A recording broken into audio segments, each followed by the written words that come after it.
Hi everyone, Leanne here. I just wanted to give everybody a few moments just to prepare themselves before they dive into Bible journaling in 2 Peter. So I'm going to read the passage from 2 Peter chapter 3 verse 14 to 18. So then, dear friends, since you are looking forward to this, make every effort to be found spotless, blameless and at peace with him. Bear in mind that our Lord's patience means salvation. Just as our dear brother Paul also wrote to you with the wisdom that God gave him, he writes the same way in all his letters, speaking in them of these matters. His letters contain some things that are hard to understand, which ignorant and unstable people distort as they do the other scriptures to their own destruction.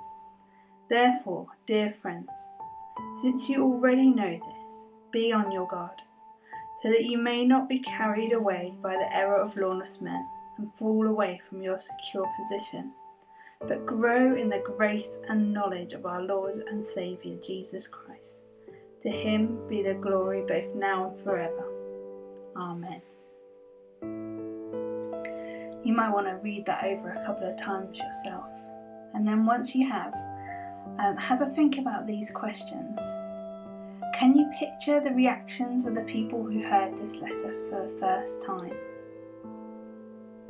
How does this teaching reveal itself in your current experience? Is there a picture or image that accompanies these ideas? Those questions are in your workbook, so if you haven't got a copy of that, you can grab one on my Etsy page. The links are below. But for now, just spend some time listening and sitting with Jesus. Thanks guys. God bless.